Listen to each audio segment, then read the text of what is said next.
کہ بھائی اہمیت تسبیح کی یہ ہے کہ فسبح بحمد ربک، تسبیح کرو حمد کے ساتھ، واستغفرہ، اور پروردگار کی بارگاہ میں استغفار کرو. خدا کی قسم اس سے بہتر فارمولہ استغفار کا اور دعاؤں کو قبول کروانے کا ممکن نہیں ہے جو اس آیہ مبارکہ میں موجود ہے. فسبح بحمد ربک واستغفرہ، پہلے پروردگار کی بے عیبی کا اعلان کرو. جب پروردگار کی بے عیبی کا اعلان کر لو تو اس کی حمد کرو، اور جب حمد کر کے اسے راضی کر لو، تو اب استغفار کرو. تو چونکہ اس کی رضا تم سے قریب آ گئی ہے تو اب تمہاری مغفرت کا امکان پایا جاتا ہے. اس بات کو ذرا سا میں اور واضح کر دوں تاکہ یہ بات آپ کے سامنے کھل کر آ جائے. سورہ صافات 37واں سورہ ہے قرآن مجید کا، اور اس سورے میں پروردگار نے کہا کہ ایک مچھلی نے یونس کو نگل لیا. فلولا انہ کان من المسبحین للبث فی بطنہ الی یوم یبعثون. اب دیکھیے گا کتنا عجیب و غریب جملہ ہے. اگر ترجمہ کر رہا ہوں آیت کا، فلولا انہ کان من المسبحین، اگر وہ یونس تسبیح کرنے والوں میں شامل نہ ہوتا. عظمت دیکھیں تسبیح کی. اگر وہ یونس تسبیح کرنے والوں میں شامل نہ ہوتا تو کیا ہوتا؟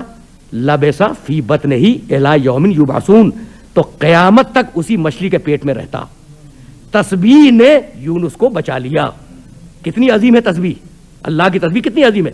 تسبیح نے یونس کو مچھلی کے پیٹ سے بچا لیا اور پھر دنیا میں واپس پہنچا دیا. یہ ہے کمال تسبیح کا. اب وہ تسبیح کیا تھی یونس کی؟ گفتگو تمام ہو گئی. اب وہ یونس کی تسبیح کیا تھی؟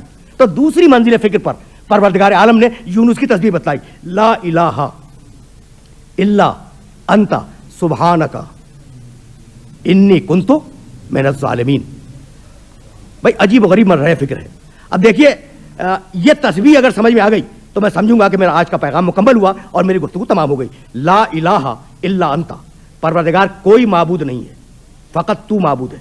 سبحانک، اور پروردگار تو ہر عیب سے پاک ہے. انی کنت من الظالمین، اور پروردگار میں واقعا ظالموں میں تھا اور مجھ سے ظلم ہو گیا.